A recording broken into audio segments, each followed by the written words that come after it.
ونصلي ونسلم على رسوله الكريم اما بعد اعوذ باللہ من الشیطان الرجیم بسم اللہ الرحمن الرحیم۔ قابل صد احترام ڈاکٹر عروبہ صدیقی صاحبہ، منتظم اعلیٰ مجلس اقبال، محترمہ ڈاکٹر فریحہ کاظمی صاحبہ، ڈاکٹر سعدیہ بشیر صاحبہ، ڈاکٹر عاصمہ اصغر راؤ صاحبہ، اساتذہ کرام، مجلس اقبال کی جملہ منتظمات، عہدیداران اور عزیز طالبات، میرے لیے یہ بہت ہی لمحہ افتخار ہے کہ اس وقیع اور اس انتہائی تاریخی درسگاہ کے اندر مجھے اقبال اور کشمیر کے حوالے سے گفتگو کرنے کا موقع مل رہا ہے، اور یہ سارا کریڈٹ مجلس اقبال کو جاتا ہے کہ اپنی تاریخ کو زندہ رکھنے کی یہ سرگرمی ہے، اپنی نسل نو کے شعور کو اپنی تاریخ سے آگاہ کرنے، اپنے مسائل سے آگاہ کرنے، اور اپنی جو تہذیبی زندگی کے نامکمل ایجنڈے ہیں ان کے بارے میں باخبر رکھنے کی یہ کوشش ہے۔ اس میں ہم جتنا بھی خراج تحسین پیش کریں وہ کم ہے۔ عزیز طالبات، کشمیر ایک ایسا مسئلہ ہے جو ہمارے لیے نہیں، اس خطے کے لیے نہیں، پوری دنیا کے لیے ایک خطرے کا نشان ہے اگر اس مسئلے کو بر وقت حل نہ کیا گیا۔ اور جب ہم ذکر کرتے ہیں علامہ اقبال کا، تو علامہ کا ایک خاص تعلق ہے کشمیر کے ساتھ، قطع نظر اس کے کہ علامہ خود کشمیری ہیں، کشمیر سے وہ خاندانی طور پر، نسلی طور پر، علاقائی طور پر وابستہ ہیں۔ کشمیر کی جد و جہد کے ساتھ حاضرین گرامی ہم دیکھتے ہیں کہ علامہ کا تعلق بہت پرانا ہے۔ ابھی 1.5 مہینہ پہلے کی بات ہے کہ آپ جانتے ہیں کشمیر کمیٹی موجودہ حکومت کے آنے کے بعد بدلی اور شہریار آفریدی صاحب کو اس کی چیئرمین شپ دی گئی، تو انہوں نے پھر پاکستان بھر سے جو مختلف شعبہ جات کے لوگ تھے ان کو بلایا تاکہ وہ تھوڑا سا انلائٹن ہوں اور کچھ نئے آئیڈیاز کے ساتھ اس مسئلے کو ملکی سطح پر اور بین الاقوامی سطح پر ہائی لائٹ کریں۔ تو مجھے بھی موقع ملا جب انہوں نے مجھے بلایا اور مجھ سے پوچھا کہ علامہ کے حوالے سے، اقبال کے حوالے سے ہم کشمیر کی کیا ریلیونس دنیا کو دکھا سکتے ہیں، تو میں نے ان کو عرض کیا، حضور والا، آپ اس وقت جس کمیٹی کے چیئرمین ہیں یہ پاکستان کی سب سے ہیوی ویٹ کمیٹی ہے، پارلیمنٹ کی 60-70 کے قریب کمیٹیز ہیں، یہ واحد کمیٹی ہے جس میں 60 ایم این ایز ہیں، جس کا کروڑوں میں بجٹ ہے، اور اس کا مینڈیٹ اتنا بڑا ہے شاید پارلیمنٹ کی کسی اور کمیٹی کے پاس نہیں ہے۔ آپ کو پتہ ہے اس کمیٹی کا شجرہ نسب کیا ہے؟ یہ وہ کمیٹی ہے جس کا شجرہ نسب علامہ اقبال کے ساتھ جا کے ملتا ہے، کہ پہلی کشمیر کمیٹی خود علامہ کی تجویز پہ بنی تھی، اور اس سے بھی پہلے 11 مئی 1909 کا علامہ کا ایک خط ہے جو علامہ نے اس زمانے میں لکھا، جس میں انہوں نے یہ تجویز دی تھی کہ مجلس اقوام کشمیر قائم کی جائے۔ کشمیر کی جو مظلوم قومیں ہیں، جن پہ کشمیر کے حکمران ظلم کر رہے ہیں، ان کے حقوق کو محفوظ کرنے کے لیے ایک مجلس قائم کی جائے۔ پھر 1921 میں خود علامہ نے وزٹ کیا کشمیر کو، پھر 1931 میں جب کشمیر کمیٹی بنی، آپ جانتے ہیں مرزا بشیر الدین محمود اس کے چیئرمین تھے، سربراہ تھے، اور علامہ اس کے جنرل سیکرٹری تھے، تو اس کے اندر علامہ کی کنٹریبیوشن ہے۔ پھر کچھ مسائل ہوئے، علامہ الگ ہوئے، دوبارہ علامہ کو اس کمیٹی میں شامل کیا گیا، اور علامہ اس کمیٹی کے پھر سربراہ بھی رہے۔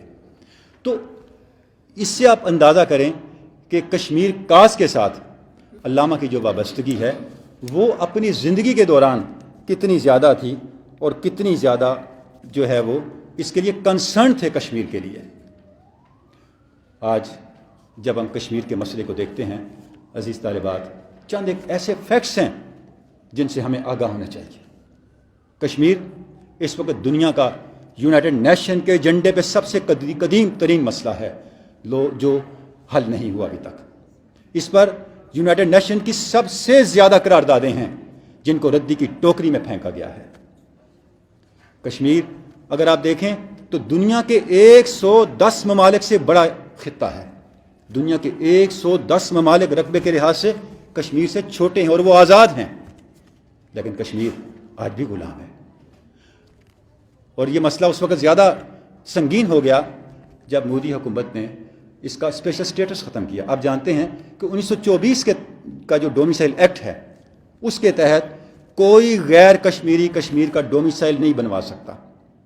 کوئی غیر کشمیری کشمیر میں جائیداد نہیں خرید سکتا، کوئی غیر کشمیری کشمیر میں اسپیشل پرمٹ کے بغیر بزنس نہیں کر سکتا، تاکہ کشمیر کا اسپیشل اسٹیٹس جو ہے وہ متاثر نہ ہو۔ لیکن مودی حکومت نے کمال ڈٹائی کے ساتھ یونائٹڈ نیشن کی قراردادوں کو پامال کرتے ہوئے، عالمی ضمیر کو نظر انداز کرتے ہوئے، ہر طرح کی جس کو کہتے ہیں کہ غیر انسانی جو رویہ تھا اس کو شعار کرتے ہوئے اس کے اسپیشل اسٹیٹس کو ختم کر دیا۔ اور انڈین کانسٹیٹیوشن کے اندر جو آرٹیکل 270 ہے اور 35A ہے، جس میں کشمیر کا اسپیشل اسٹیٹس ڈیفائن کیا گیا تھا، اس کو اپنی جو اس کی عددی اکثریت تھی بی جے پی کی، اس کو استعمال کرتے ہوئے اسے ختم کیا۔ اس کا نتیجہ کیا نکلا؟ جو بنیادی مقصد تھا اس کا کہ کشمیر کی ڈیموگرافی کو چینج کیا جائے، کشمیر کے اندر جو آبادی کا تناسب ہے اسے بدلا جائے، اور اس سے بھی بڑھتے ہوئے آگے آپ یہ سمجھیں، یہ شاید پچھلے 3-4 ماہ یا 6 ماہ کی ڈیولپمنٹ ہے، کشمیر بلڈنگز ایکٹ آیا۔ اس کے تحت اب کشمیر کے اندر جو سیکورٹی ایجنسیز ہیں وہ کسی بھی عمارت کو کیپچر کر سکتی ہیں سیکورٹی کے نام پہ، اس کی تلاشی لے سکتی ہیں، اس کو مسمار کر سکتی ہیں، اس عمارت کو سرکاری کنٹرول میں لے سکتی ہیں، اس کے آبادی اس کے اندر جو رہائشی ہیں ان کو نکال سکتی ہیں، اس بات کو بہانہ بناتے ہوئے کہ اس بلڈنگ کے اندر ملک دشمنی کی سرگرمیاں ہو رہی ہیں۔ جو نیا ڈومیسائل ایکٹ آیا ہے اس کے تحت کوئی بھی شخص جو 5 سال سے کشمیر میں رہائش پذیر ہے اسے کشمیر کا ڈومیسائل ایشو ہو سکتا ہے۔ کوئی بھی اسٹوڈنٹ جو 10 سال سے کشمیر میں رہ رہا ہے، غیر کشمیری ہے، اسے کشمیر کا ڈومیسائل ایشو ہو سکتا ہے۔ اور کوئی بھی سرکاری آفیشل، چاہے وہ بیوروکریٹ ہے یا آرمی سے ہے، اگر وہ 15 سال سے سرو کر رہا ہے کشمیر کے اندر تو اسے کشمیر کا ڈومیسائل ایشو ہو سکتا ہے۔ اور یہ ایک سازش ہے، اس کے تحت وہ کیا کر رہے ہیں؟ جتنی کشمیر کی فوج کے لوگ ہیں، کشمیری سیکورٹی ایجنسیز کے لوگ ہیں، ان کو 15 سال کا وہ ایشو کر کے وہاں پہ کشمیر کا ڈومیسائل دے رہے ہیں اور کشمیر میں ان کو باقاعدہ رہائشی بنا رہے ہیں۔ جو پنڈت ہیں، جو ہندو ہیں، ان کو کشمیر شفٹ کیا جا رہا ہے تاکہ آئندہ 10-15 سال کے اندر کشمیر کی ڈیموگرافی کو چینج کر دیا جائے، اور اگر انٹرنیشنل پریشر کے تحت کبھی پلیبیسائٹ کروانا بھی پڑے اس تصواب رائے تو اس وقت سچویشن ایسی ہو چکی ہو کہ وہاں پہ کوئی صورت باقی نہ بچے۔ عزیز طالبات، کشمیر اس وقت دنیا کی سب سے بڑی جیل ہے۔ کشمیر وہ خطہ ہے جس کے قبرستان اس کے شہروں سے بڑے ہیں۔ کشمیر وہ خطہ ہے جس کے نوجوانوں کا کوئی مستقبل نہیں ہے، انہیں کوئی پتہ نہیں ہے کہ انہوں نے کیا پڑھنا ہے، کیا بننا ہے، مستقبل کیسے گزارنا ہے۔ اور میں تو جب کشمیر پہ بات کرتا ہوں ایک جملہ میں ضرور کہتا ہوں، وہ یہ: ہم آزاد ہیں اور ہماری آزادی کی قیمت کشمیر ادا کر رہا ہے۔ ہم آزاد ہیں، ہماری آزادی کی قیمت ہندوستان کے اقلیت میں بدلی ہوئے مسلمان ادا کر رہے ہیں۔ کاش کہ ہمیں اس کا احساس ہو۔ ہمیں یہ ماننا چاہیے کہ ہم نے کشمیر کے مسئلے کو اس طرح سے ہائی لائٹ نہیں کیا دنیا میں جس طرح کرنا چاہیے تھا۔ آپ عالم عرب میں جا کے دیکھیں، جتنے انڈیا کے سفیر ہیں سارے علماء ہیں، سارے عربی بولنے والے ہیں، اور ہمارے جو ایمبیسڈر ہیں انا للہ و انا الیہ راجعون۔ ہمیں خود تجربہ ہوا ہے وہاں جا کے دیکھنے کا کہ کس طرح سے وہ نیشنل ایجنڈوں کو لے کے چلتے ہیں اور کس طرح نیشنل کاز کے لیے وہ سرو کرتے ہیں۔ دنیا کو پتہ ہی نہیں ہے کہ ہمارا موقف کیا ہے کشمیر پہ۔ آپ یونائٹڈ نیشن کی ریزولوشن اٹھا کے دیکھیں، جب ایشو آتا ہے کتنے مسلمان ملک ہیں جو انڈیا کے ساتھ کھڑے ہوتے ہیں۔ What is the reason? انہیں پتہ ہے انڈیا کا موقف کیا ہے، لیکن انفارچونیٹلی ہمارا موقف آگے نہیں جا سکا۔ عزیز طالبات، کشمیر کو آزاد کروانے کے لیے ہم بہت کچھ نہیں کر سکتے، لیکن کچھ ضرور کر سکتے ہیں، اور اس کچھ کا ایک حصہ اقبال بھی ہے۔ اقبال کیسے ہمیں ہیلپ کرتا ہے کشمیر کو آزاد کروانے کے لیے؟ عزیز طالبات، میں یہ عرض کروں گا کہ اقبال آپ کو وہ جذبہ دیتا ہے جس سے قوموں کی موت زندگی میں بدلتی ہے۔ اقبال آپ کو وہ جذبہ دیتا ہے جس جذبے کے طاقت کے تحت آپ دیواروں کو دروازہ بنا سکتے ہیں۔ پاکستان اسی جذبے کے تحت بنا تھا۔ آپ اس دور کو دیکھیں، اس زمانے کو دیکھیں، کتنے مشکل حالات تھے، آج سے زیادہ مشکل حالات تھے۔ پورا ہندوستان، یہاں پہ جو مسلمان تھے ان کی مالی حالت کیا تھی، ان کی تعلیمی حالت کیا تھی، ان کی سیاسی حالت کیا تھی۔ 100 سے زیادہ تو آپ کی جماعتیں تھیں یہاں، سیاسی جماعتیں جن میں مسلمان بٹے ہوئے تھے، علاقائی طور پر، تفرقہ بازی کے لحاظ سے، مذہبی طور پر اور سیاسی طور پر۔ معاشی حالت یہ تھی پورے انڈیا کے چیمبرز آف کامرسز میں سے کئی مسلمانوں کی نمائندگی نہیں تھی. اور تعلیمی حالت یہ تھی کہ ہندوستان کی یونیورسٹیوں اور کالجوں میں شاید 1% بھی مسلمان طلبہ نہیں تھے. یہ پری پارٹیشن کی بات میں آپ کو عرض کر رہا ہوں. ایسی بے سر و سامانی میں آپ کا ملک بنا. کیوں بنا؟ کہ آپ کی قیادت کمٹمنٹ والی تھی.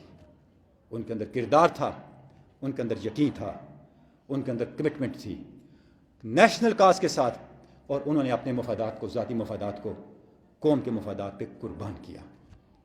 ذاتی مفادات کے اصول کے لیے قومی مفادات کو ذریعہ نہیں بنایا. دس از دی ریئل اسٹرینتھ. یہ وہ طاقت ہے جس سے قومیں بنتی ہیں. پاکستان کی پوری تاریخ کو آپ 2 جملوں میں بیان کر سکتے ہیں. پاکستان کردار کی طاقت سے بنا اور پھر کردار کی کمزوری سے ٹوٹ گیا. اس کے علاوہ ہماری کوئی تاریخ نہیں ہے. 71 کو آپ اٹھا کے دیکھیں, آپ کے پاس کس چیز کی کمی تھی؟ آپ کے پاس صرف کردار کی کمی تھی. اگر آپ اس دور کے کردار کو دیکھیں تو آپ کو منہ چھپانے کے لیے کوئی جگہ نہیں ملے گی.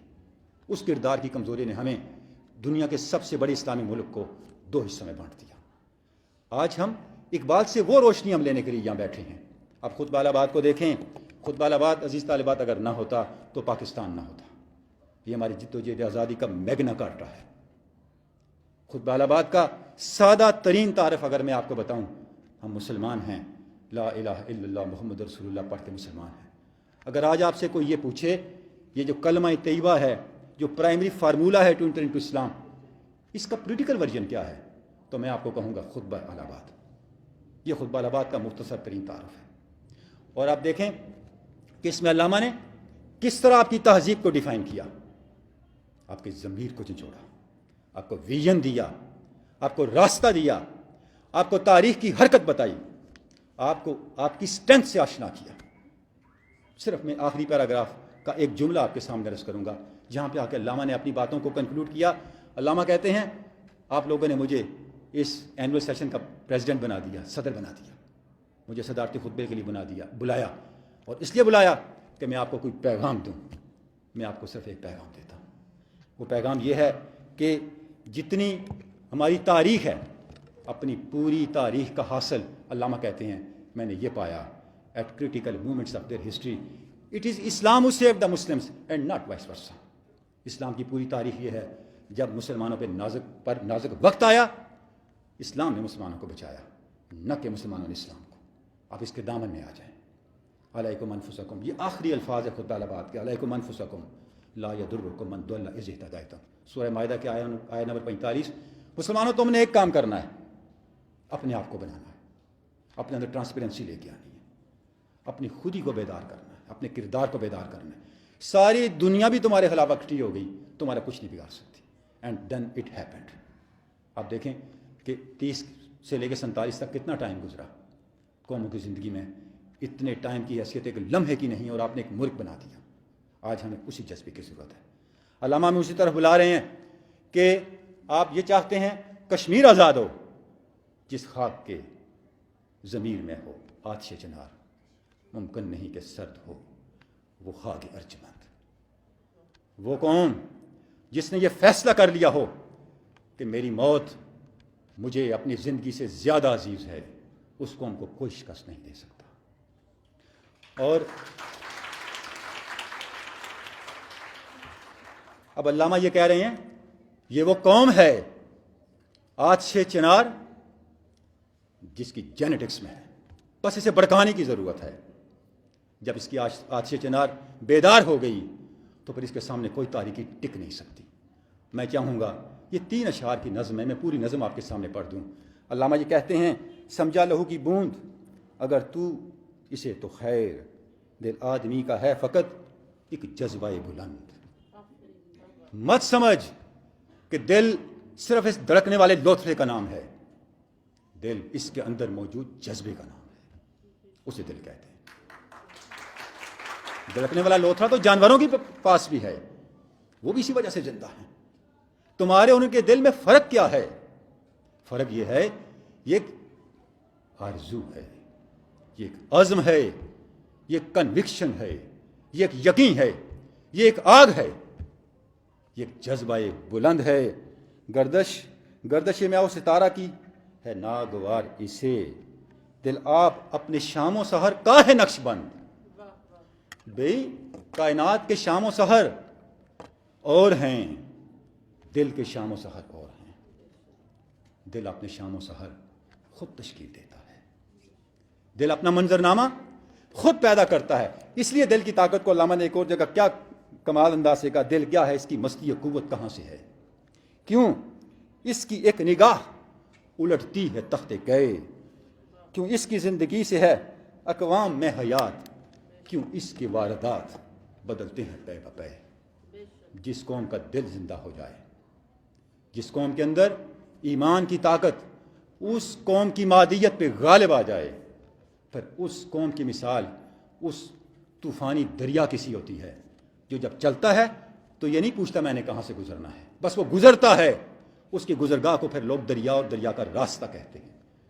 ہم نے اقبال سے اس توانائی کو لینا ہے، اس جذبے کو لینا ہے، اور عزیز طالبات اس کے علاوہ بھی اقبال کو ہم نے نہیں چھوڑنا۔ ہماری اقبال مندی اقبال کے ساتھ ہے۔ سب کو پڑھنا چاہیے، لیکن طالبات کو زیادہ پڑھنا چاہیے، کیوں کہ وہ کسی نے کہا تھا کہ ایک مرد کو تعلیم دینا ایک مرد کو تعلیم دینا ہے، اور ایک بچی کو، ایک طالبہ کو تعلیم دینا ایک نسل کو تعلیم دینا ہے۔ جب آپ اقبال پڑھیں گے، اگر قوم اقبال پڑھے گی تو صرف قوم کے شعور تک اقبال آئے گا، اور اگر آپ اقبال پڑھیں گے تو نسلوں کے شعور تک اقبال آئے گا۔ ہماری دعائیں آپ کے ساتھ ہیں۔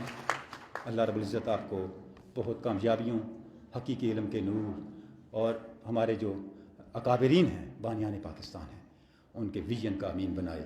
اسی میں ہمارا مستقبل ہے۔ بہت بہت شکریہ۔ حضور دہر میں آسودگی نہیں ملتی، تلاش جس کی ہے وہ زندگی نہیں ملتی، مگر میں نظر کو ایک آبگی نہ لایا ہوں، جو چیز اس میں ہے جنت میں بھی نہیں ملتی۔ جھلکتی ہے تیری امت کی آبرو اس میں، تراب نسل کے شہیدوں کا ہے لہو اس